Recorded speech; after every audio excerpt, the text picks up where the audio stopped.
Did you watch the TV show on September 5th, 2014? Sure did. With all the movie and TV stars and comedians and the music bands, all moderated by Katie Couric on Stand Up to Cancer. What a production that was.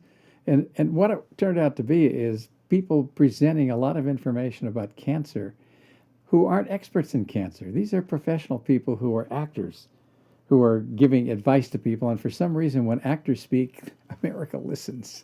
Well, this was really like a big rally, you know. They were saying things like, raise money, save lives, join the march, call now, save lives sooner, and get the right drugs to the right patients. Lots of cheerleaders out there trying to tell you just what to do.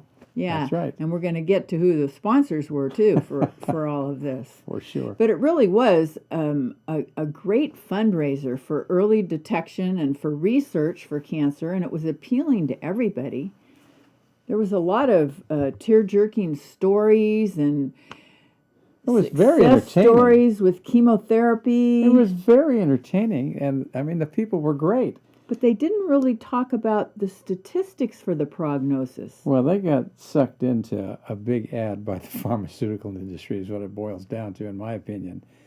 And these people who were involved with this production, which is a major production, they were convinced, I'm sure, that what they were doing was right.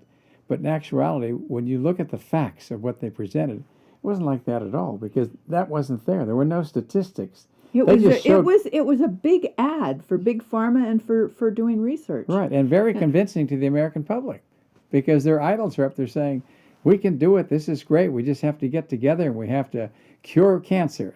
Not a word about prevention. So let's talk about who the sponsors were, like Genentech and Pfizer and all the big Amgen. There were at least 5 or 6 sponsors, all pharmaceutical companies, which shouldn't come as any surprise, because what's a pharmaceutical company's job?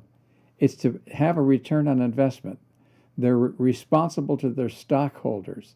They're not responsible to their patients. And if they can convince doctors to do things, or they can get actors to support things and have the public see it, everybody buys into it. And that, to me, is not good science. What that is a rally with cheerleaders saying, we can do it, let's work together. But, you know, Big Pharma, they make so much money, and they paid a lot of money for this show. Right, but do they really need the money? By the time they get done paying for the show... Oh, Vicki, they never get enough money. Do they need the money? They're greedy. They want the money. That's corporate America for you. You don't want to single out the pharmaceutical industry there. That's just the way it works. But I just want to know how much money is really going to be left for cancer and for cancer research. Well, who knows that? I mean, there are going to be expenses for sure. I mean, they had a lot of time on TV, and that doesn't come cheap. Plus all the stars that they had. Of course, maybe a lot of those people donated their time because they felt like it was a worthy cause. And they got plenty of advertising for it. When you're on national TV, that's a big positive thing, right? So what we have here is something that I think is really unethical when you look at what's happening just from an ethical point of view, because they're out there trying to convince us that what they're doing is the right thing, and there is some truth to it for sure. We know that chemotherapy and radiation and surgery do some very powerful things to extend life and improve quality of life. But you can't just go into it with your eyes closed and think that what they're saying on a stage is presented like this is factual. Well, I think, too, a lot of it was about trying to get people to volunteer for research. Well, maybe and to participate in the studies. Well, they talked about that a lot. To get patients in it, yes. And a lot of the tumor boards are doing what? They're offering research trials to their patients. And a research trial, of course, means what? It means that there isn't any real science behind it. That's why they're doing the trial. And if you want to be a guinea pig for that, because they tell you there's nothing else that could be offered, you could fall for it. But there are other things you can do. And I hate to say this because it sounded so great. But I think that a lot of it was about brainwashing, and people are vulnerable, and people are gullible, and they want a cure. Everybody wants a cure, but there was no discussion at all about prevention. Yeah, well, now you're getting into the work of the pharmaceutical companies, the American Cancer Society, where they're looking for the cure. And the cure is wonderful if we could find it, but we've been in this war against cancer since 1970, and yes, we've made progress, and we've spent billions and billions of dollars. But have we solved the problem of cancer? No, because it's a question of prevention.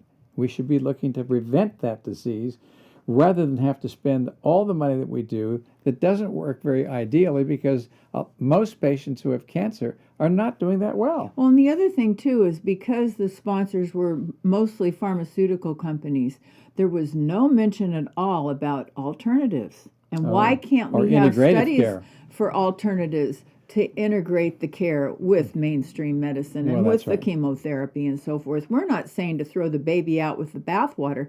We're saying to look at the whole picture. Right. And it was one-sided. It was very one-sided. Well, on a good news side, we at the Health Medicine Forum, which is a nonprofit educational foundation, have been practicing with different practitioners of different disciplines, working together, that might include the oncologist and the radiation oncologist, and people who are doing internal medicine, and people who are doing complementary and alternative medicine, who are associated with major medical centers, so that you have a foot in both camp. And the patients are loving it, because what they're getting is a panel of people who are doctors and top flight researchers in many different fields to give you their opinions in the presence of everybody, including the patient. And the two that we've done so far have been stellar. In fact, we're making a video of it, which I hope will get out into TV. If not, it'll be on drsabuto.com, and it'll certainly be on YouTube. So we're making progress, but don't get fooled by what actors tell us is the right way to go when it comes to medical decisions. When we see that happening, and we see the pharmaceutical industry sponsoring it, we know that something is amiss here, because the idea is what? Is to convince the actors that they're really doing the right thing, and they've got good people who can do that, and then to go ahead and convince the American people that everybody's on the right track, and what we should be doing is marching to cure cancer rather than marching to try and prevent.